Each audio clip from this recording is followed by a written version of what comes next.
Bonjour, ici Philippe Bouvard. Eh bien, je vous invite à suivre ma chaîne. Oui, vous savez, YouTube Philippe Bouvard officiel. À bientôt.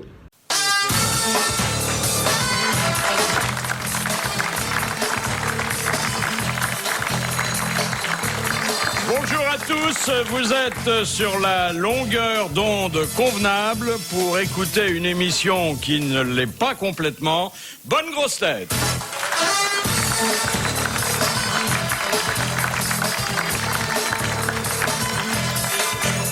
Ces groupies se recrutent principalement parmi les femmes battues qui apprécient de l'être Jean-Jacques Perroni.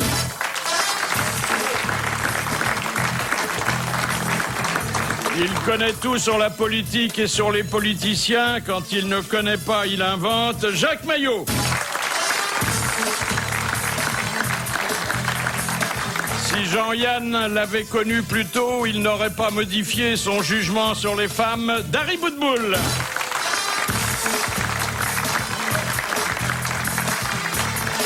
Il est l'idole de son palier, la fierté de son immeuble et la joie de l'hospice où on a promis de le ramener après 18 heures. Philippe Castelli.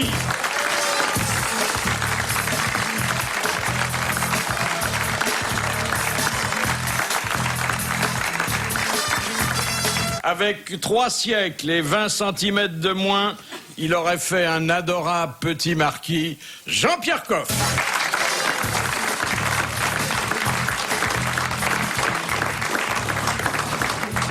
Vous trouvez qu'il fait marquis, oui? Et de la race des amis très chers qui peuvent vous laisser plusieurs années sans nouvelles, Jean-Yann.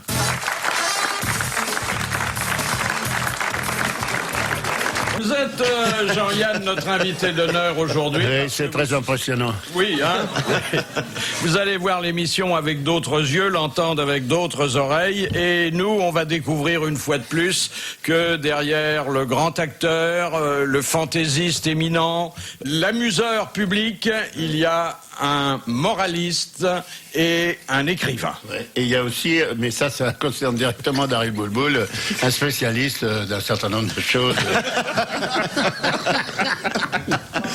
Jean-Yann, éprouvez-vous toujours la même volupté à manger du céleri rémoulade dans son papier d'emballage? Oui, tout à fait. Non, c'est pas une volupté, mais c'est-à-dire que j'aime bien aller dîner dans des endroits formidables et bien manger, mais quand je suis tout seul, je me fais des pâtés. Hein. Donc il y a une joie dans le papier, oui, en regardant la télé. D'être seul, il y a un plaisir solitaire. Bien sûr, il n'y a que ça dans la vie. Estimez-vous que les cravates de Lionel Jospin sont moins laides aujourd'hui qu'hier, où vous disiez il doit y avoir des types qui, en mourant dans la misère, lèguent leurs cravates au Parti Socialiste et Jospin les récupère? Oui, c'est vrai, parce que, écoutez, il est d'une tristesse, Jospin, incroyable. Il a toujours la chemise qui va pas avec la cravate et la cravate qui va pas avec le costard. Et comme il a la tête qui va pas avec le comportement, alors c'est très étonnant. Écoutez, si... Il a parlé hier, je l'ai entendu, j'étais dans une automobile. Et je l'ai entendu qui faisait un discours solitaire à la dame qui est dans la fusée. Là. On va en parler, justement. Oui. Ça va, elle répondait pas. Alors il a dit, d'abord, il a dit qu'il avait été très ému de pouvoir converser avec Claudie Heinrey, notre compatriote qui se balade là-haut avec 2 hommes qu'elle connaît pas très bien. Et il a dit que on savait que dans une station orbitale, il y avait des hommes et des femmes, mais le fait que tout d'un coup, ils se rencontrent, qu'ils s'étreignent, qu'ils s'enlacent, ça m'émeut. Alors, mais c'est le loft un peu. Hein. Oui. Hier, c'était le loft. En milieu fermé et tout, la cosmonaute qui retirait sa petite tenue, on peut être en nuisette le soir, j'étais très très étonné. Pensez-vous qu'il est de bon goût d'affirmer « l'argent ne fait pas le bonheur des convoyeurs de fonds » ? Ah oui. C'est la vérité. Oui, mais enfin c'est dur, hein. Ben oui, mais vous savez, c'est comme la fortune est réservée aux gens qui se lèvent tôt, quoi. C'est vrai, il n'y a qu'à regarder les boueux pour voir que les types... Comment vous êtes-vous aperçu que Mozart était hydrocéphale? Mais c'est tout un tas de témoignages qui prouvent que Mozart était hydrocéphale. J'ai justement expliqué ça en long et en large. D'ailleurs, sa tête tombait sur le piano à cause du poids. Deuxièmement, quand il avait fait son service militaire, on avait utilisé son casque comme baignoire. Il y a tout un tas Et puis il y avait surtout un témoignage de Beethoven qui ne voulait pas jouer à quatre mains avec lui parce que quand il remuait la tête, ça faisait un bruit d'eau. Et je trouve que...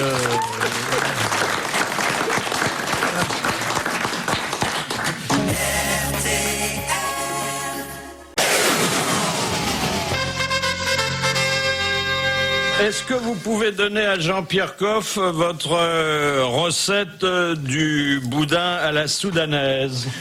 Ah oui, ça c'est autre chose. Oui, mais lui il doit connaître. J'ai peur que tu connaisses mieux cette recette que moi. Ah oui, là, prendre une bonne livre et demie de joues de porc non saignantes, décoinées.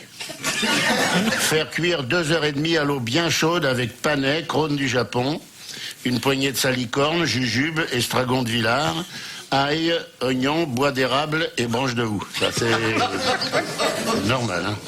Retirer de la cuisson, ajouter 325 grammes de mie de pain et de pain de mie. Il faut pas se tromper, hein, parce que c'est là que les gens ratent des recettes des fois. 325 grammes de mie de pain et de pain de mie trempés dans 1 litre d'eau de vie de goyave. Piler et mélanger bien le tout en ajoutant 12 œufs de grand tétra. Ça c'est plus dur à trouver, en Afrique c'est facile, mais ici c'est dur. 1/4 de litre de bouillon gras de buffle, du sel, du poivre, une cuillerée à soupe de gingembre, 4 kilos de truffes hachées. C'est pas donné, hein, le plat. C'est pas bon marché. C'est une recette de fête, dis Oui, donc. oui. Une noix de beurre de palmier et une noix de veau pilée. Enfiler le tout dans des boyaux de facochère. Faut faire attention parce que les boyaux de facochère, c'est très très fin, vous savez, mais c'est beaucoup plus goûteux que le boyau de bestiole qu'on utilise d'habitude. Alors, former les boudins et faire cuire 1 heure dans le jus du début, auquel on aura rajouté 3 bouteilles de Bourbon, ou plus précisément leur contenu, retirer, sécher à l'éventail. Ça, c'est une... Ça, c'est très bon, mais c'est très difficile. Et griller au feu de bois de Campêche. Voilà. Alors il y a une recette plus simple qui consiste à décolorer du boudin ordinaire en le laissant mariner 48 heures dans un mélange d'eau oxygénée. C'est bon aussi, mais c'est moins fin.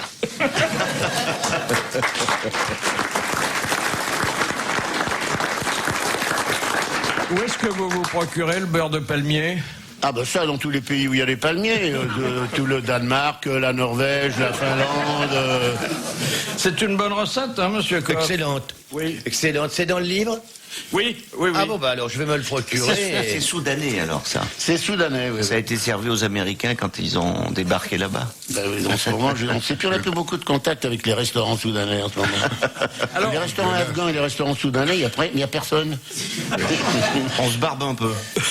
justement, le livre dont on parle, et qui le mérite, et qui mérite aussi l'indication qui figure en exergue, les inédits, c'est pas du vieux truc que vous resservez, c'est vraiment du neuf qu'on connaissait pas, s'intitule « Je suis un être exquis ». Alors, est-ce que les femmes qui ont partagé votre vie ratifient cette information? Mais ça vient d'elle. Ah, ça vient d'elle.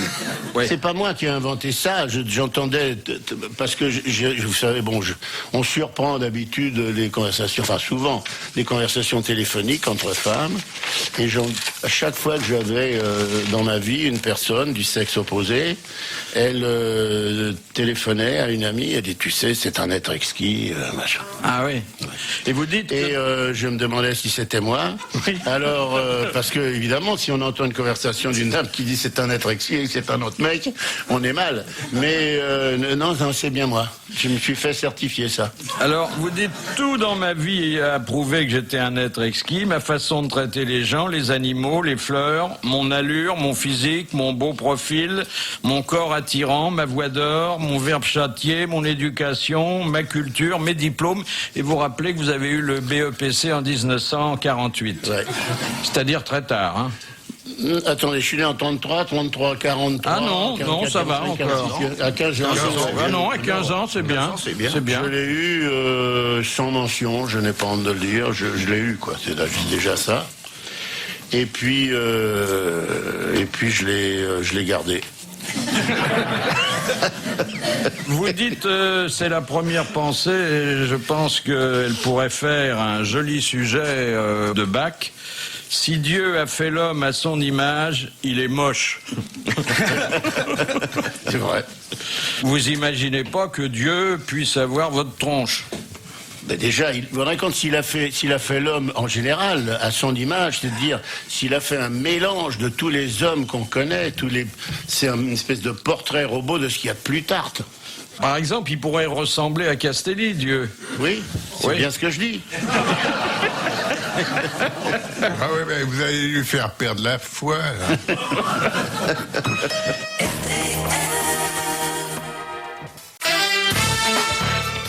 Ils sont là aujourd'hui, Dari Boudboul, Jacques Maillot, Philippe Castelli, Jean-Pierre Coff, Jean-Jacques Perroni et invité d'honneur de Philippe Bouvard pour ses grosses têtes, Jean-Yann. Il y a dans les journaux satiriques du mercredi, comme d'habitude d'ailleurs, un traitement humoristique de l'actualité extrêmement tonique. Par exemple sur le problème afghan, bien sûr. Dans le Canard enchaîné, on voit 3 diplomates américains qui sont devant un enturbané et il y a un intermédiaire qui dit « Monsieur est un taliban modéré ». Il lapide les femmes, mais avec des petites pierres. Et puis on voit les militaires américains qui disent qu'ils veulent terminer l'offensive avant l'hiver et qui expliquent pourquoi. Il dit « Nous n'avons pas les moyens logistiques pour larguer des plats chauds humanitaires. » Et enfin, alors, une intervention française en Afghanistan, c'est qu'on dit.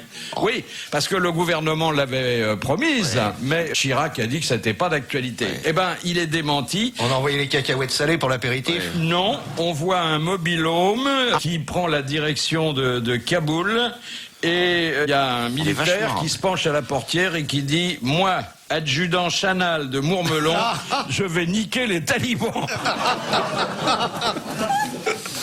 Bon, on rigole, mais bon, l'adjudant Chanal est aussi un bel exemple du malaise de la justice et de la police par voie de conséquence. Ça rime avec Bonal, Chanal. Ouais. Qu'est-ce que vous avez pensé des policiers qui manifestent dans la rue? Et évidemment, il n'y a pas d'autres policiers pour les faire circuler. Si, parce que les policiers, les CRS, c'est différent. Moi, j'ai vu une fois un affrontement absolument formidable, je me suis régalé, où les CRS tapaient comme des vaches sur les gardiens de prison. Oui. Ça, c'était un bonheur de tous les instants, ce genre de choses. Ça arrive une fois dans une vie, ça. On aurait envoyé les CRS pour maintenir l'ordre s'il y avait eu quelque chose, ils auraient tapé sur les flics. Enfin, je reconnais quand même que si vous voulez parler du monsieur chinois, là. Oui. Qui a tué 3 personnes, et il est arrivé, et on l'a libéré 3 jours plus tard. Oui, non, une semaine quand même. Bon. Ouais. Ça serait pas un peu une bêtise, ça? C'était dans les textes, hein. Eh oui. On a la preuve qu'il ait tué 3 personnes. Plus de 3. Maintenant, on est à 6. On est à 6, oui. Oui. 6. Ouais. On a retrouvé son ADN. Il va passer à la cour d'assises, du reste. On a retrouvé l'ADN dans le masque, là, dans la cagoule. Dans la cagoule. Ça, c'est formidable, ça. Et pourquoi on le met pas en cabane, la manhomme? Parce qu'il y a Colonna déjà qui a retenu. Ouais. Mais si on retrouve de l'ADN dans les cagoules, en Corse, il va y avoir du boulot. Hein. Ah oui. Ça va ouvrir un marché, là. C'est fabuleux. On ne sait pas faire parler les hommes, mais on sait faire parler les objets maintenant. Ouais. Alors, la révolte, la rébellion, enfin, le climat difficile gagne à toutes les sphères du maintien de l'ordre, puisque hier, dans la cour de l'Élysée, alors qu'il y avait une répétition de présenter armes, qui est une des principales missions de la prestigieuse garde républicaine, le détachement qui était de service a refusé d'obéir aux ordres de l'officier. L'officier a dit présenter armes et ils sont restés les bras sur la couture du pantalon. Le président était là? Non. Il était au balcon. Non. Mais à cause de quoi? Présentait la hampe du drapeau. Mais je comprends pas à quoi ça sert de présenter les armes à personne. Je vais te montrer. On vous a jamais présenté les Je armes? vais te montrer ça. Ça veut dire quoi, sortir sa zigounette? Encore faut-il qu'elle ait la Parce qu'ils sortent les zigounettes? Mais bien sûr, tu les as jamais vus, ils ont la queue de pipe et les porte-jartelles. Et alors le sabre, quand ils sont en garde à vous comme ça, c'est très beau. C'est un signe de respect qui est destiné aux grands de ce monde, aux gens qui viennent de défunter et qui ont bien travaillé pour la patrie. Il faut Mais non, là, il n'y avait personne, justement. C'est un exercice, mon petit. Ils s'entraînent. C'est un Mais pourquoi ils exercice. s'entraînent une fois qu'ils Oh, ont fait mais une c'est ce que dit Philippe avec juste raison. Si quand les gens sont morts, par exemple, on tire des coups de canon, c'est pas pour les achever. C'est pour, c'est symbolique. Mais pourquoi ils n'ont pas voulu présenter Alors, les armes? le refus d'obéissance vient du fait qu'ils s'insurgeaient contre une punition jugée par eux injuste dont avait été victime un de leurs officiers. Oui, mais c'était pourquoi là? Il a été puni pourquoi? Alors ça, on dit pas. Voilà, il y a un petit mystère. S'il a mis la main à la présidente de la République en pensant, en disant vas-y poupoule, mais ça c'est peut-être aussi pour ça. Mais c'est quoi leur métier? Ils font toute la journée, ils présentent l'arme, ils Non, mettent l'arme, ils mettent l'arme, ils mettent non, l'arme. Non, toute la journée, quand Le on reste leur du temps, ils demande. font Non, quoi? ça c'est Rocco Siffredi, ça. Ils accompagnent le président quand il y a des invités. des invités. C'est Ils sont bon là à d'ailleurs. Mais je l'opéra. croyais sur qu'ils le- étaient à cheval, je comprends pas. Mais non, Il y en a qui sont pas à cheval, il y en a qui sont à pied, ma petite fille. Bah, ça a beaucoup plus d'allure à cheval, c'est Mais il y en a qui sont- Oui, mais quand on C'est fait, plus quand on fait difficile, la haie, le porte-jartel à cheval, ça n'est pas facile. quand on fait la haie à l'opéra, par exemple, le grand escalier de l'opéra, pour saluer un invité d'honneur, Eh ben, à on cheval, peut pas y c'est aller à joli. cheval. Non. Est-ce qu'il laisse du crottin derrière lui? Ah bah oui. Bah, évidemment, Moi le j'étais cheval. sur les quais, j'avais un appartement sur les quais, je voyais passer la garde républicaine tous les jours, suivi d'une voiture qui ramassait la crotte. Et quand ils étaient à pied, il n'y en avait pas. Je dois reconnaître qu'il n'y a que quand ils sont à cheval qu'ils chient dans la rue, parce que... Mais moins que les majorettes, qu'en laisse beaucoup quand même. Moi, je trouve ça plutôt sympa dans les rues de Paris d'avoir du crottin dans les rues, sur les Mais trottoirs. non, il y avait que ça. C'est très très marrant, c'est presque aussi marrant que la merde de chien, mais... C'est moins Ah glissant. non, ça sent bien meilleur. Beaucoup moins. Ça sent vachement bon le Très, crottin de très, cheval. très qui rigolo. fume. C'est bon pour les fleurs, hein, Jean-Pierre, je crois, non? Oui, il faut que ça soit bien rassis quand même. Mais, Non mais ça sent bon en plus, un petit fumet tout frais de crottin de cheval. Et surtout, ça ne fait pas glisser. Mais exactement, faut la laisser. En plus, C'est sec. Ah, C'est ça une matière un humanise, peu je sèche. trouve. Parce que le goudron comme ça, c'est Et déshumanisé. c'est même parfois bon quand il vient de Chavignol, le crottin. Ah oui.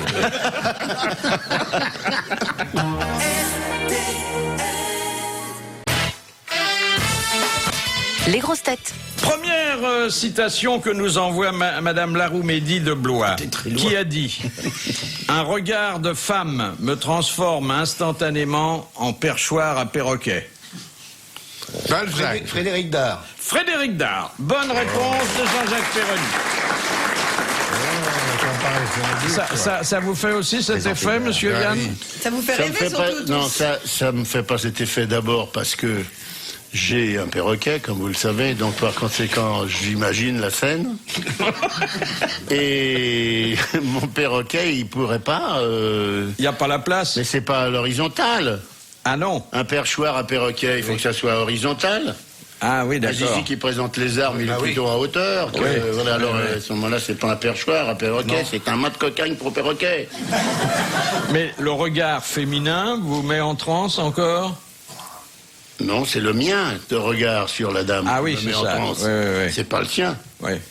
À quoi vous apercevez que vous mettez une dame en transe? Eh ben, quand elle dit « Ah, mets-la moi !»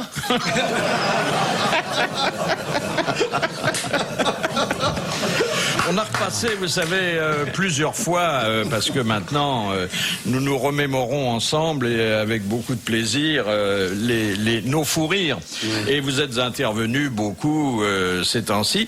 Et on n'a pas évoqué encore, alors c'est un oubli qu'on va réparer tout de suite, les bonnes histoires que racontait de temps à autre notre académicien favori Jean Dutour. Oui, quand il craquait, lui aussi. L'histoire du petit garçon qui sanglote sur un quai de gare. Non. Il sanglote sur un quai de gare. Ce petit garçon, le train arrive, il monte dans le train en sanglotant. Il arrive dans un compartiment où il y a 5 messieurs, il continue à sangloter. Les messieurs sont apitoyés. L'un des messieurs lui dit « Mais pourquoi est-ce que tu sanglotes comme ça ?»« Eh bien, je sanglote comme ça, dit le petit garçon, parce que mes camarades n'arrêtent pas de me dire que ma mère est une pute. » Oh, bah, il n'y a pas de quoi sangloter, dit le monsieur. Moi aussi, mes camarades me disaient ça, puis c'était peut-être vrai, puis je sanglote pas. Bah, moi, dit le deuxième monsieur, tu vois, ma mère, elle était vraiment une pute, et bah, je sanglote pas. Et puis le troisième monsieur dit, bah, tu sais, la plupart des femmes sont des putes, c'est pas de quoi sangloter pour ça. Et puis le quatrième monsieur dit, moi, ma mère, comme l'autre, c'était une pute aussi, et tu vois, je sanglote pas. Et le cinquième monsieur tire une cigarette de sa poche, la met dans sa bouche, et dit, y aurait-il pas un de ces 4 fils de pute qui aurait dû faire?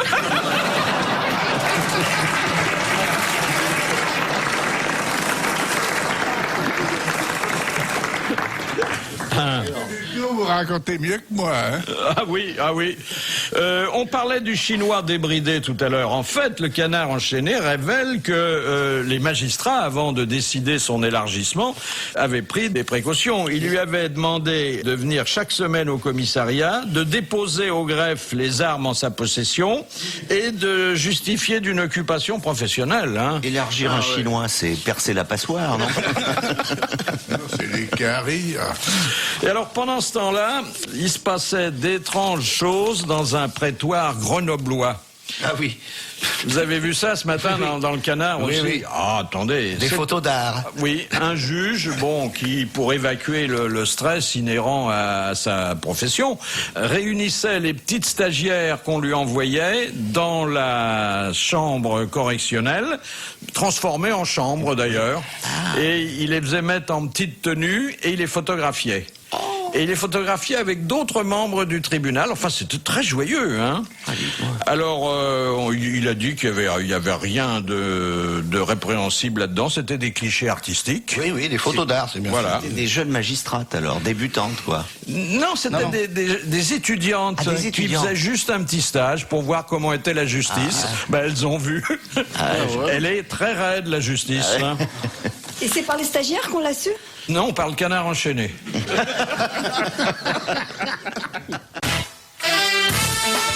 Jusqu'à 18h, ils sont là, Philippe Bouvard, avec Dari Boudboul, Jacques Maillot, Philippe Castelli, Jean-Jacques Perroni, Jean-Pierre Coff.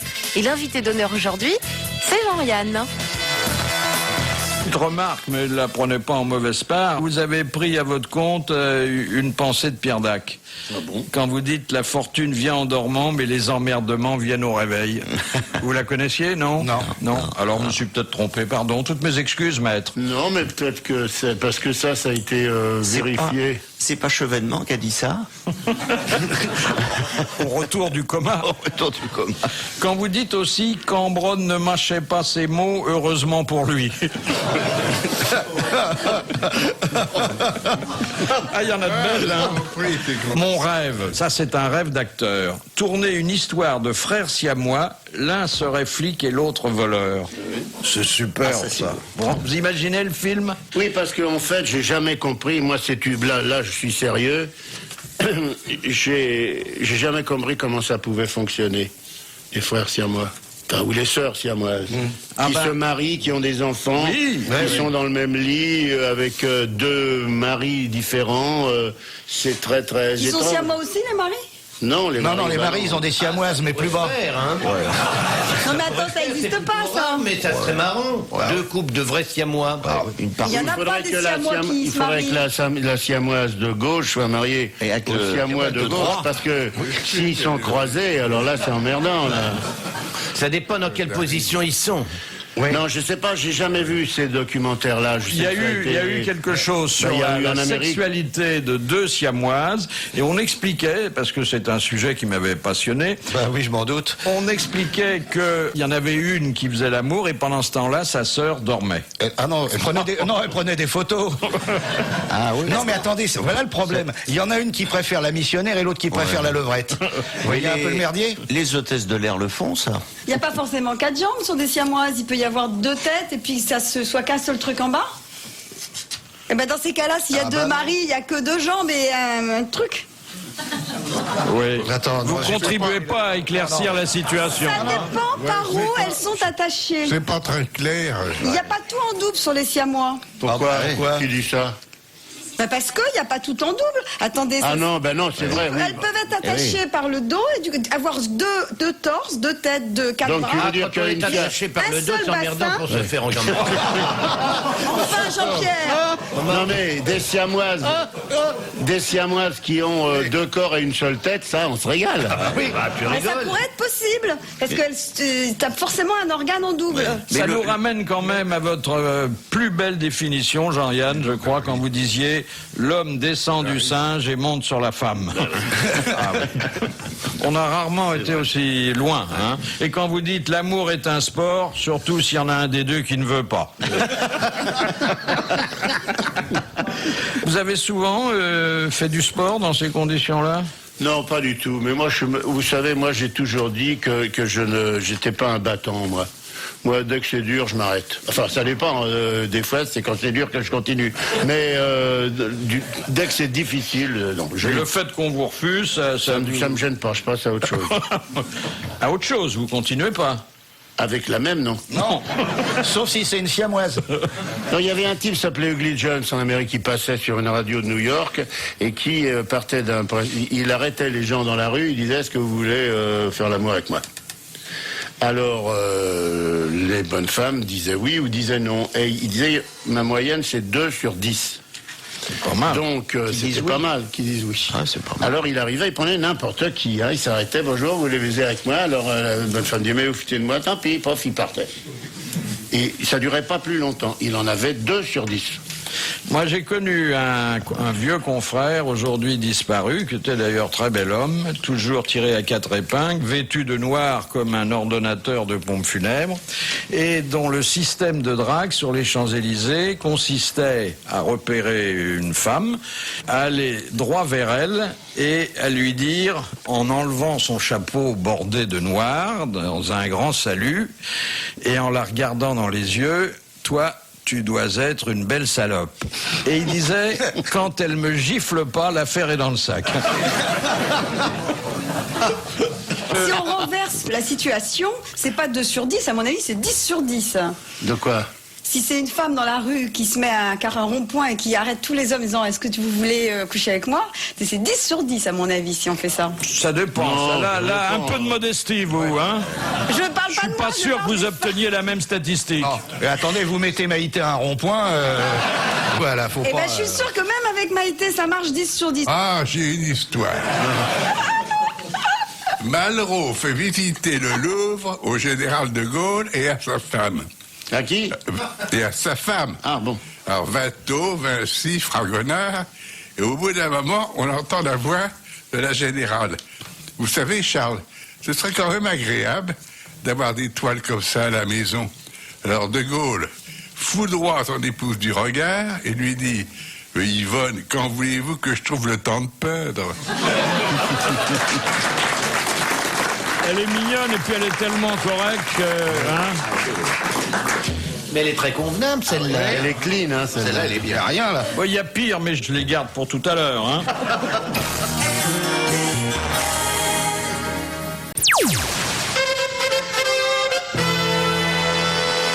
Il y a une chose qui m'a fait de la peine, c'est votre attaque contre les contrepétries. Vous dites, on retrouve toujours les mêmes termes, il y a toujours des bons crus, des dis-moi où tu habites, dans des phrases qui sont toujours du genre, lorsqu'il pénétra dans le fond de la taverne, le marquis marchait du haddock cru. Oui, et je vais vous dire un truc, c'est vrai, je trouve que c'est navrant parce que quand on prend l'album de la comtesse ou les trucs, on trouve que c'est toujours les mêmes choses, forcément qu'il faut parler de la rue du Quai ou de choses comme ça. Alors c'est assez tristounet. Mais là, dans le cas, je le signale parce que je suis pas sûr que les gens l'aient remarqué, je me suis cassé la nénette parce qu'on peut pas trouver quelque chose. Non, non. Et la deuxième est l'idée, pareille. c'était de faire une contrepétrie où tout le monde cherche et qu'il y Et avait là, il n'y a tellement rien d'air à du- trouver. Le chauffeur du trolley glissa un gant de crin entre les tresses de la colonelle, ça marche pas non plus. J'ai une contrepétrie, moi. Oui.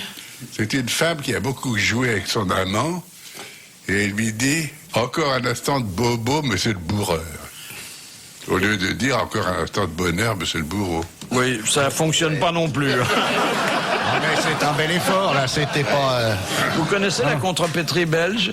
Il fait beau et chaud. De Monsieur Scran de Dunkerque, de quoi parle Georges Bernard Shaw lorsqu'il dit « C'est très court, la position est ridicule et ça vaut pas ce que ça coûte ». Ben, l'amour. Eh ben oui, l'amour. Bah oui. Exactement. Et c'est pas vous qui allez nous dire le contraire. Hein. Non, je dis pas le contraire. Comment ça, c'est très court? Ça dépend pour qui, avec qui? Ça peut paraître très long. Hein. C'est court parce que c'est pas intéressant. Et puis c'est terriblement répétitif. Hein. C'est sans arrêt pareil. Bah, ça aussi, ça dépend avec qui, parce que vous avez une atrophie de l'imagination. Cela dit, je crois que c'est Jacques Perroni qui a dit que ce va-et-vient s'expliquait par le fait qu'on pouvait pas faire marche arrière au fond. Hein. Oh, si je vous écoutais, j'en aurais dit des choses, moi. Non, on pouvait pas faire demi-tour. Demi-tour, oui. Eh oui. Eh oui, il n'y a pas de rond-point. Et c'est vrai que... C'était quoi le je vous ai fait mal? Qu'est-ce que c'était l'histoire? Il fait l'amour avec sa femme et d'un seul coup elle fait aïe. Alors il dit qu'est-ce qu'il y a, je vous ai fait mal? Elle dit non. Ah bon, vous avez bougé. Il dit, Vous voyez, quand on raconte bien une histoire et quand on la raconte pas bien, c'est le jour et la nuit, hein? Prenez-en de la graine, monsieur Castelli. Bon, je les raconte aussi bien que lui. Vous avez vu que nous sommes en pleine semaine de la sécurité routière. On l'a évoqué avec notre invité d'honneur, Oui, ça s'arrose. monsieur Bartolone. Donc, il y a sur certaines nationales, particulièrement meurtrières, il y a des silhouettes qui évoquent les victimes des accidents. Il y a des gendarmes. Et maintenant, c'est là où je voulais en arriver, il y a des gendarmes en bois. Oh, oui, non mais alors là je recommande à tous les mômes Qui est-ce qui a eu cette qui veulent rigoler, vous allez sur le bord des routes où il y a des gendarmes en bois, puis on vous amenez de la pâte à modeler, vous leur faites des quéquettes, ça colle tout seul, vous les déguisez, vous leur foutez des nez rouges, ça c'est pour les gosses, pour le mercredi, on est mercredi, allez rigoler avec les gendarmes en bois au bord des routes. Mais parce que c'est dans Oui Oui. Dans Oui Oui, il y a des gendarmes en bois. Oui, oui, la voiture jaune. Oui, oui, chauffeur de taxi. Vous avez tous dit oui, oui, chauffeur de taxi avec la petite voiture jaune. je crois qu'elle est très gentille, mais elle vit dans une autre planète, cette blonde-là. Mais non, oui, oui, c'est un petit pantin qui a un grelot au bout de son chapeau. Ah bah c'est Et Jean-Claude Guessot. pour dire oui, il fait non avec la tête et il agite son grelot. Et il a un copain, c'est Potiron, le nain Potiron. Potiron. Un bon Eh bien- coup dans le potiron. Et bien justement, il y a des gendarmes en bois dans Oui Oui. À propos de Potiron, on approche d'Halloween, la fête de l'horreur. Ça sera difficile de la célébrer avec le même cœur cette année. Ça va être dur de se mettre une bougie dans le potiron. Et justement, il y a des recettes. Ah, c'est immangeable, Potiron. Eh ben attendez, moi j'ai découpé dans la rubrique culinaire du Monde des recettes de potiron. Ils font des rubriques culinaires dans le monde maintenant. Oui, oui. Un menu tout potiron pour Halloween. Ah, quelle horreur. Vous avez C'est la comme le crème monde, de c'est un potiron au gnocchi de lait caillé. Vous avez le risotto au potiron.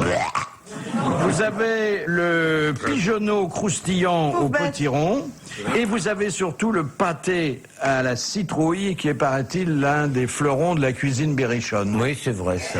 C'est pas mauvais. Mais c'est comme un pâté de pommes de terre, en fait. Vous commencez par un velouté de potiron, et puis après, vous avez un gratin de courgettes. Oui. C'est Ducasse qui donne ces recettes-là. Mais ça peut être le pape, si vous voulez. Mais Mais il a donné Alors le recette. potiron a un avantage considérable, sauf c'est pas bon à manger, mais c'est que quand on n'est pas très bon jardinier, on plante du potiron et des bonnes années, on en a des quantités invraisemblables. Moi, j'ai fait que ça dans ma vie.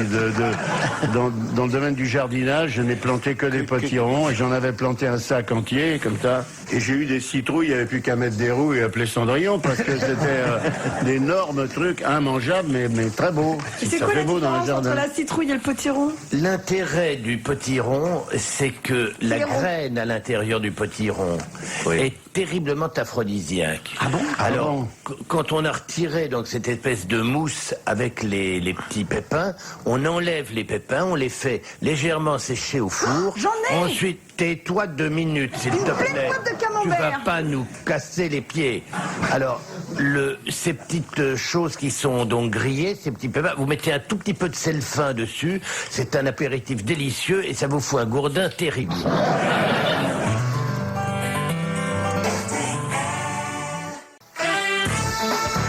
Alors, les femmes d'abord. Dari Boudboul est invité aujourd'hui de Philippe Bouvard. Ensuite, les hommes, Jacques Maillot, Philippe Castelli, Jean-Pierre Coff, Jean-Jacques Perroni et invité d'honneur, Jean-Yann. Il y a du nouveau dans la religion, c'est-à-dire que la religion s'est Le mise pape va bien. à l'heure d'Internet. Nous avons un authentique jésuite au téléphone, qui est le père Thierry Lambolet. Merci d'être parmi nous et excusez ces hérétiques et ces sacrilèges. Il n'y a aucun problème. Bonjour. Bah, vous savez où vous venez de toute façon. Hein. Absolument. Alors, Monsieur, vous êtes le père de Robert, non? Le poivreau, c'est vous, non? Parce que j'ai connu un Lambolet qui s'en foutait, mais vraiment des déjeuners incroyables. C'est pas votre frère? Non, c'est pas mon frère. Pardon, excusez-moi de cette indiscrétion alors. Lambolet de cidre. je suppose que le père Lambolet ne va pas plus loin que le vin de messe. Hein. Absolument. Alors, ce qui est intéressant et ce que certains journaux ont relevé, c'est que vous animez un site qui propose des retraites pour ceux que vous appelez des cyberpêcheurs. Ah oui, l'expression cyberpêcheur, c'est une expression effectivement du journaliste. Nous, ce qu'on essaye de faire avec certains jésuites et des religieuses du Cénacle, c'est de proposer, selon la pédagogie de Saint Ignace de Loyola, dans ce qu'on appelle les exercices spirituels, des propositions de prières en ligne sur Internet. Vous pensez que on n'a plus de chance d'avoir ainsi une réponse de Dieu que en s'adressant à lui par la prière traditionnelle, où il répond jamais d'ailleurs?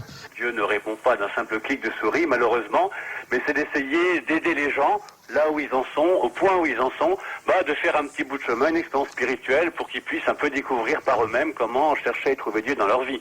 Oui, j'ai un pêcheur, un grand pêcheur devant l'Éternel à côté de moi, qui est Jean-Yann. Oui. Vous savez, là, il y a du travail d'évangélisation à faire. Ah, Hein. c'est déjà Je travaille partout. Oui. Non, c'est déjà plus facile. S'il y a qu'à faire www.dieu@.com, moi, je suis mieux que de... Oui, surtout que vous aimez bien pianoter, vous. là. J'aimais bien dans le temps, je vais vous dire très franchement. Moi, je suis pour l'église traditionnelle parce que j'écoute à la télévision le jour du Seigneur et je trouve que les cantiques en français accompagnés par des musiciens qui jouent comme les vaches, ça fait vraiment du tort à l'église. Hein. Oui, tout à fait. Je préfère écouter le Stabat Mater de Pergolèse de la cathédrale de Chartres. Moi, même si on n'est pas croyant, on est transporté par la musique. Mais les types, ils disent Seigneur,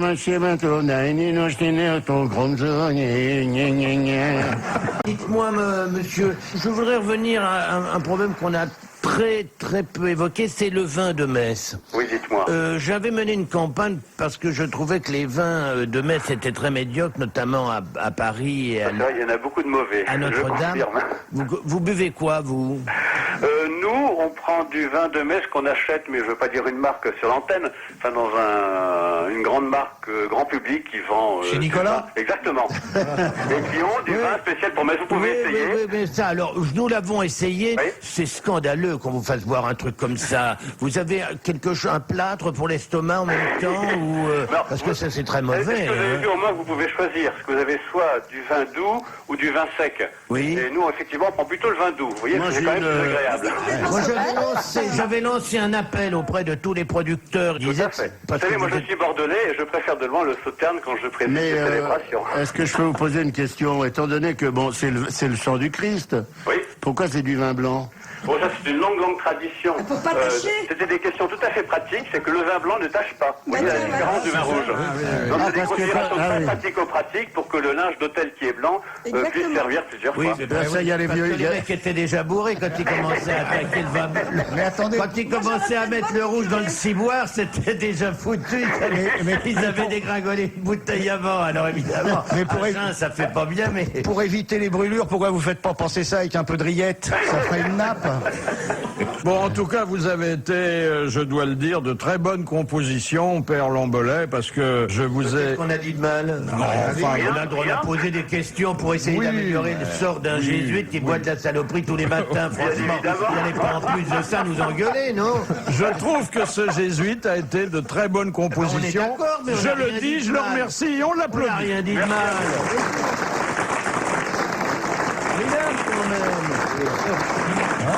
Il y a un truc On est comme lui, on ne cherche qu'à faire le bien, là, en l'occurrence.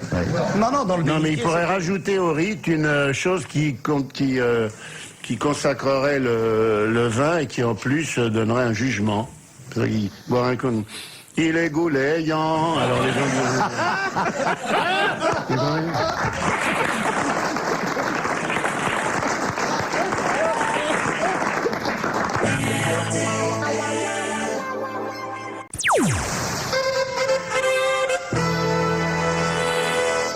Donnons maintenant la parole aux prophètes laïcs, c'est-à-dire à nos hommes politiques qui en ont gros sur le cœur ces temps-ci. Par exemple, Douste Blazy, le maire de Toulouse, il est pas content et je crois qu'il a raison parce qu'il s'est aperçu que tous les gens dont l'appartement avait été soufflé par la fameuse explosion avaient reçu une imposition sur la taxe d'habitation.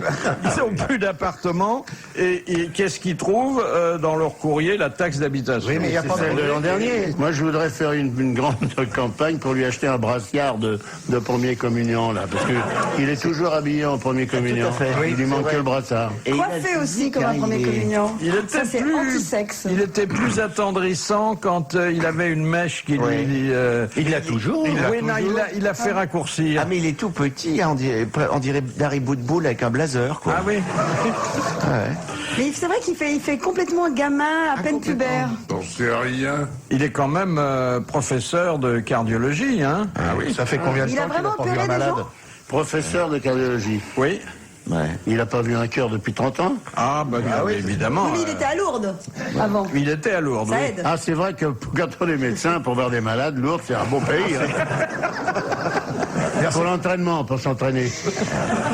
Et puis alors, il y a Chevènement qui n'arrête pas de faire parler de lui et qui grimpe dans les sondages. Pour Chevènement, moi. Moi aussi. Je l'aime bien. Alors, il Il fait chier tout le monde, c'est bien. Il va dans votre sens, cher Jean-Yann, puisque après la suppression des 35 heures, de la retraite à 60 ans et de la présomption d'innocence, lui, il demande le rétablissement du service militaire. Ouais. Parce que vous aviez dit, c'est unique, on peut pas apprendre en 3 heures à un jeune à devenir Tout à fait. alcoolique et paresseux. J'ai fait 34 mois et je sais toujours pas me servir d'un fusil. Bon. Alors lui, il propose 10 semaines de service militaire. C'est un peu léger. Ah oui. Oui, mais ce Chevènement, pardon, je le trouve un peu austère quand même. C'est pas avec lui qu'on va rigoler. Ah bah, c'est Bon, attends, Il est gonflé. Dès que ça va pas, il s'en va. Il envoie chier tout le monde et tout. Moi, je vais voter pour lui parce qu'il va pas nous embêter longtemps. Hein. S'il est élu président de la République, 4 mois après, il se tire. Hein.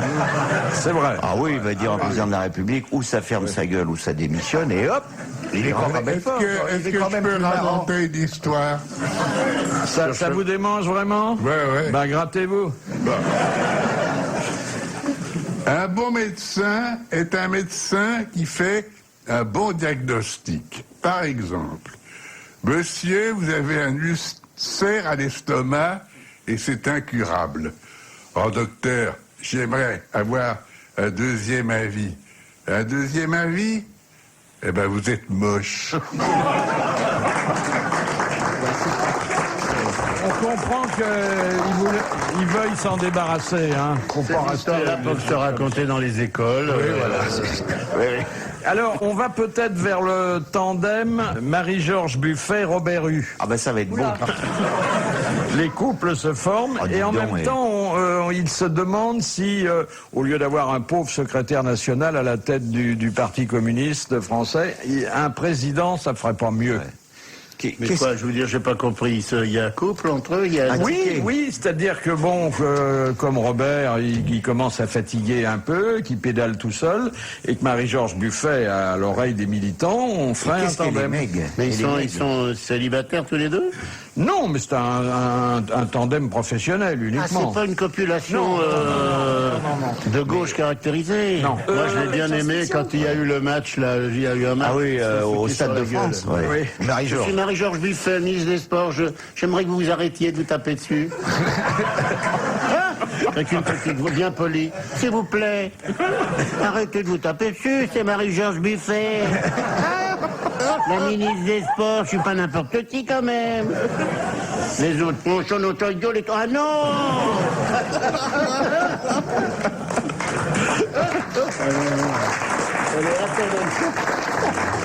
Une question d'anatomie masculine. Peut-être à Vous trompez l'usage pas, de hein. Dari Boudboul. Question de Monsieur Maury. Quelle est la particularité de fonctionnement des veines du pénis? Vous savez, la fameuse artère honteuse. Se gonfle, elle se dégonfle. Alors moi, je voudrais pas me citer, mais c'est vrai. Moi, je dis, quand on me pose cette question-là, mon pénis n'a pas de veine.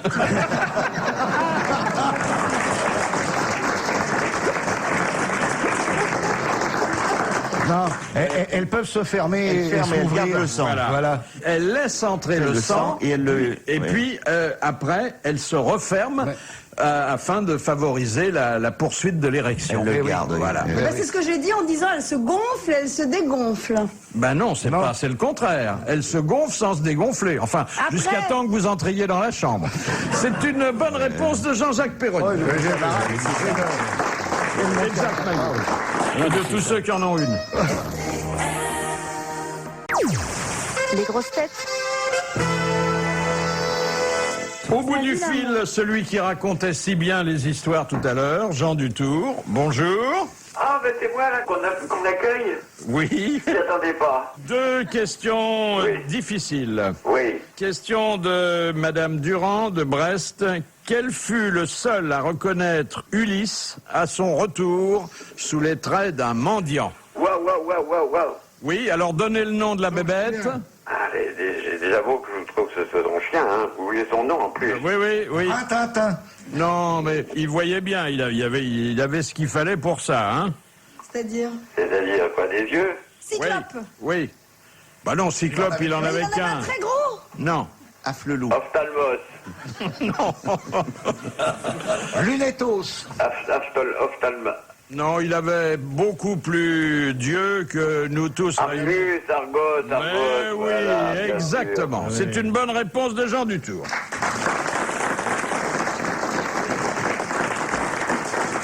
La deuxième question est suggérée par Madame Royer-Donfleur. Quelle femme écrivait à son célèbre amant: je viens de vous saluer dans votre grand uniforme d'Adam et je dois vous avouer que cette tenue vous va fort bien. Oh, dis donc. Ça fait rêver, ça. Je ne vois qu'une personne, c'est Juliette, hein. Oui, c'est Juliette à Totor. Juliette à Totor. Exactement. Juliette Drouet à Victor Hugo. Mais bien sûr. Voilà. Je vous salue bien, monsieur Jean. Bah, moi aussi, je vous salue bien, ça me fait plaisir de vous entendre. Merci, je vous salue, monsieur Dutour. Ah, monsieur Castelli, ça, vous vous reconnaîtrez entre mille. À l'odeur. Oh, je n'ai pas dit ça. En tout cas, bah oui, on se souvient d'ailleurs que je pense que c'est De Vos qui avait dit contre la mauvaise haleine, un seul remède, le téléphone. C'est ce que nous avons fait aujourd'hui. c'est très bien, ça. Merci Jean Dutour, à demain. Au revoir.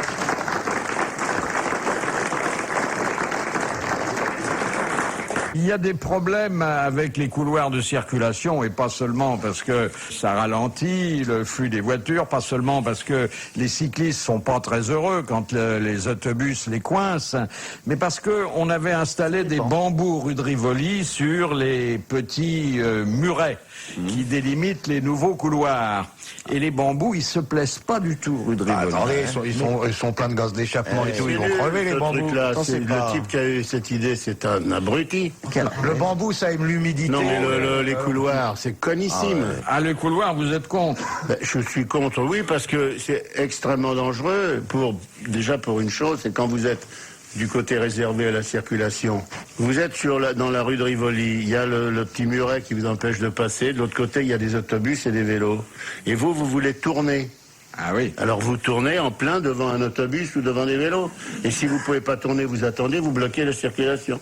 Donc Sur le muret, vous faites de la carrosserie aussi, ça raye tout. donc le type, et en plus le type qui fait ça et qui dit bah tiens, on va faire joli à Paris, on va planter des bambous, c'est un abruti. C'est comme si on allait en Afrique et qu'on dise eh ben là-bas on va planter des chrysanthèmes d'oasis. Parce qu'une oasis de chrysanthèmes ça fait chier, il n'y a pas d'ombre. Pour ceux qui ont le droit d'utiliser ces trucs-là, c'est bien. Combien ils sont de cyclistes à Paris? C'est rien, quoi. Bon, il y en a de moins en moins parce qu'il y a des accidents, mais ils sont quand même beaucoup au départ. Hein. Moi, je suis pour la suppression du cyclisme. Moi Ça, aussi. c'est vachement sportif à Paris. parce Non, que mais c'est dans pas la du tout campagne, c'est magnifique, mais dans Paris, c'est ridicule. Puis Comme c'est il y a une pétasse hier, Une grosse pétasse. je sais pas, elle avait un casque, c'est une motarde. Alors, elle m'a cassé mon machin, là, Votre rétroviseur. mon rétroviseur, parce qu'on n'est pas suffisamment à gauche pour laisser passer les motos. Mais pourquoi je me mettrais à gauche, moi, pour laisser passer ces connards en moto? Pas dans vos opinions, en C'est pas plus. dans mon opinion. Moi, je me mets bien à droite. Elle s'est arrêtée. Là, elle a tapé dans mon rétroviseur. Je pense qu'elle s'est cassé le poignet. Ça m'a fait marrer parce que elle est partie bobo. Alors, moi, j'étais content.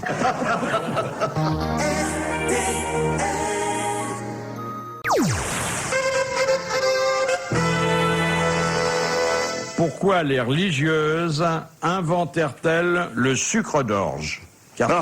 Pour avoir quelque chose à sucer. Je m'attendais à ça. Ah non, mais moi, j'ai fait c'est tout. Bon. Pour les enfants. Non. Parce que les enfants, ils ont besoin de sucer. Oui. C'est pour le conserver. Surtout vers 25 ans.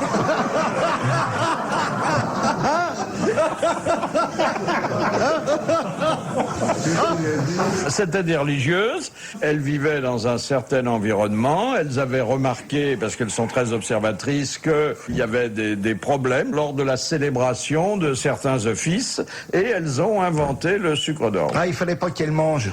Non. Alors elle... Pour remplacer les cierges? Non. C'est la même forme. Elle tombait dans les pommes? Non. Elle voulait pas se faire passer pour des hommes?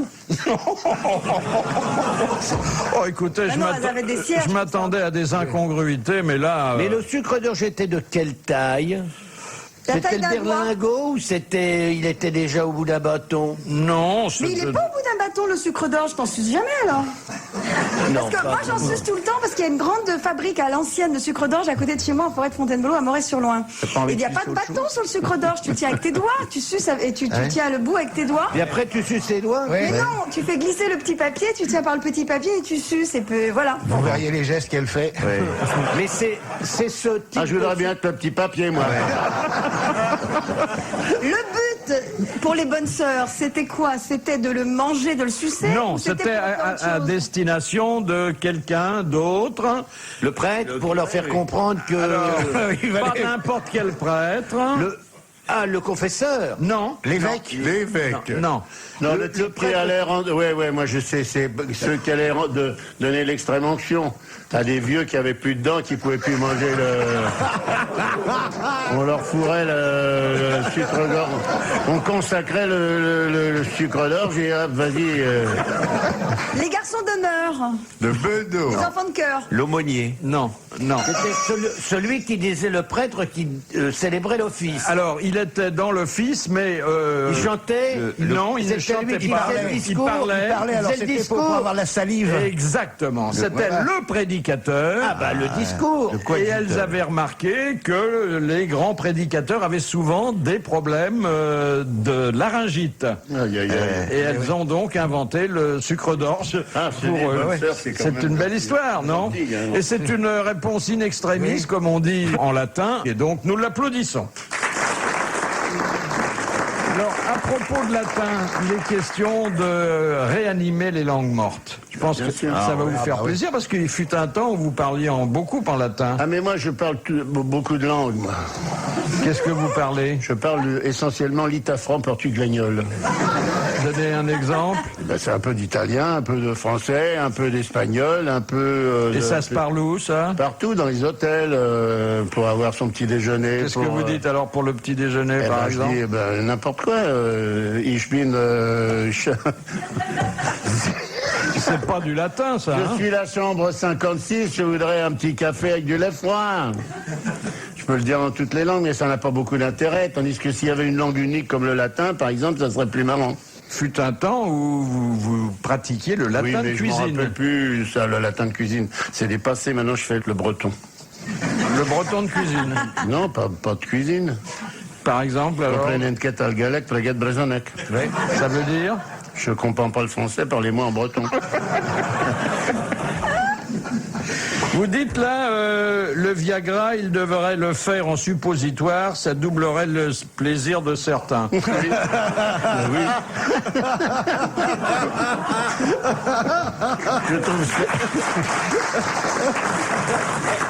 Je trouve ça idiot de sucer une pastille pour avoir un machin qui met dans le viande. Vous lisez tous les scénarios qu'on vous envoie, hein? Oui, enfin, je dis que je les lis pour pas vexer les gens que je lis pas, quoi. Vous le lisez et quand ça commence d'une certaine façon, ça vous fait rêver. Alors, je dis, quand je lis un scénario et que je vois dans la colonne de gauche un homme, la soixantaine, vêtu d'un costume en lin blanc, être sur un rocking chair avec un punch à la main et la main sur un sein de la serveuse, ça m'incite à dire ça c'est un bon scénario. Que quand je vois par exemple Claude Berry présente Germinal. Alors là j'ouvre le machin. Dans la mine, un homme en sueur, les mains en sang, arrache du charbon. Si là, on est mal barré là-dessus.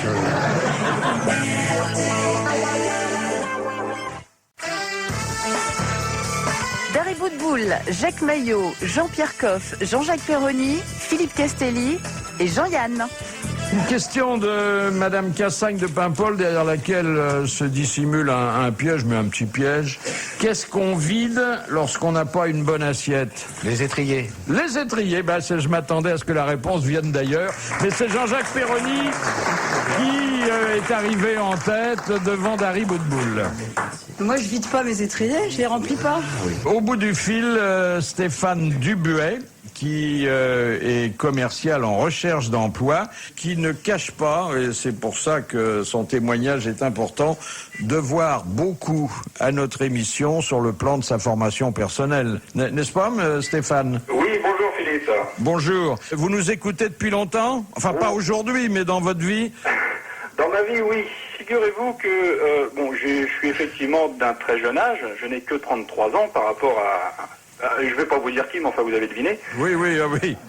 Et effectivement, les grosses têtes, moi je les écoute depuis très très longtemps pour la simple et bonne raison, c'est que j'ai une grand-mère qui est une inconditionnelle des grosses têtes, et qui l'est toujours d'ailleurs, et qui m'a, entre guillemets, forcé d'écouter vos grosses têtes depuis pratiquement la création. Ah oui. Donc depuis, on va dire... 60 ans. 76, je crois, non? On a commencé... Oui, 60, on a commencé, 76. c'était à Galène, les postes à Galène. Alors, il y a qu'à voir. Effectivement. Et donc, figurez-vous, Philippe, que, il m'arrivait de faire un peu quelques bêtises à l'école, ce qui fait que mes parents m'envoyaient chez ma grand-mère. Et ma grand-mère... Si tu fais une bêtise, t'écouteras les grosses têtes, toi. Voilà, absolument. C'était un peu la punition, figurez-vous. Et le plus drôle, l'anecdote la plus drôle dans cette petite histoire, c'est que ma grand-mère, pour ne rien louper des grosses têtes, dans sa voiture, elle avait un petit poste de radio. Donc elle coupait le moteur de la voiture, elle allumait son petit poste de radio qu'elle mettait à son oreille, elle allait dans sa maison, et là-dessus, elle remettait le poste dans la maison. Ce qui fait que dans la rue, elle ne loupait rien. Ah oui, c'était vraiment... c'était une accro. Fanatique. C'était une accro. Alors ce qui fait que moi, évidemment, j'ai été un petit peu le martyr de sa drogue. Et sur ces entrefaites, à la suite, j'ai moi-même un petit peu drogué mes enfants à ça. Ah, c'est contagieux, hein? Ah, c'est terrible, c'est terrible. Mais en tout cas, ce que je dois dire... C'est pas vos copains, Philippe, hein? On va vous en C'est addictif, les mecs. En tout Il n'y cas, a que des mecs qui tirent des godasses qui téléphonent. C'est absolument incroyable. Pas du tout. Voilà un jeune homme qui dit qu'il a écouté d'abord les grosses têtes contraint et forcé, et puis qu'ensuite il y a pris goût. Et il est sensible ensuite à la vous l'avez pas. Il est RTL dépendant, le mec. C'est un type qui va falloir le soigner. Philippe, je précise quand même que contraint et forcé, je ne regrette rien parce que j'ai appris énormément de choses. Et ce que j'ai surtout appris, c'est à rire de tout et de n'importe quoi. Voilà, mais pas avec n'importe qui. Et pas avec n'importe qui. Merci Stéphane, et bravo. Merci Philippe. Tous nos voeux à cette charmante nouvelle maman qu'est Laetitia Casta. Oh là là. Elle a donné naissance à une fille qui s'appelle Satine. C'est joli, hein, Satine. La petite famille va s'installer en Corse dans une maison de 46 pièces. C'est peut-être dans une de celles-là qu'est caché Yvan Colonna. Qu'est-ce qu'on peut faire avec... elle est mariée à qui, celle-là? Je sais pas. Elle est mariée à un photographe. Qu'est-ce qu'on peut foutre dans 46 pièces? 46 pièces. On peut faire d'autres enfants. Ouais. Déjà, ça leur permet de se retrouver. Ils peuvent faire des jeux de pistes et tout, ils s'ennuient pas. Et puis quand ils se sont fâchés, parce qu'ils s'engueulent forcément, 46 Chacun pièces, ça chez fait... soi. Bon, on va dire, ça fait un salon, une salle à manger. Oui. Ça fait 2 déjà. Oui. Il en reste 40. La cuisine, ça compte. Oui, ça fait 40. Non, 2 salons, 2 salles à manger, chacun a le sien. Bon, alors 2 salons, 2 salles à manger, ça fait 4. La cuisine, il n'y a qu'une cuisine quand même. Oui, ça fait Bon, 10, 7. une chambre à coucher, une chambre pour la petite. Oui, 9. Non, 2 chambres. Oh non, parce que ils c'est dorment ça. pas ensemble. Bah oui. Non, Ah oui. c'est pas dans le contrat. Ah, c'est vachement non, plus sympa. non. Ça fait Malsain 10, de ça dormir fait ensemble. 10. Allez, ça fait 10. Alors Ouais, maintenant, il y Il en a, reste 36. Hein. il y a 36 chambres Mais d'amis. ils ont des amis, peut-être. 36 amis. Un couple avec 3 enfants, Ouais. il faut tout de suite 5 chambres. Il y aura une chambre pour Daniel Vaillant quand il va venir. Ah oui, puisqu'il va retourner là-bas. Il va retourner là-bas. Ouais. Bien que M. Talamoni lui ait dit qu'on n'avait pas besoin de lui. Dites donc, t'as la Monique, ta mère. Et la dernière citation que nous devons à Madame Beauvais du Mans, qui a dit « Ne me dites pas que vous connaissez un individu à fond tant que vous n'avez pas partagé avec lui un héritage. » À Donf. C'est pas mal. Alors, je vous mets un peu sur la voie parce que je vois que vous êtes jeune et désemparé. C'est un grand écrivain, un grand romancier du 19e siècle. C'est un homme politique, il parle toujours du lourd héritage, non? C'est pas ça. C'est un homme qui était persuadé, il n'avait pas tort, que toute notre société tournait autour du sexe et de l'argent. Balzac. Ouais, c'est Balzac. ouais. Bonne réponse de Jean-Jacques Perroni. Merci à Jean-Yann qui sera encore notre invité d'honneur après-demain et à demain.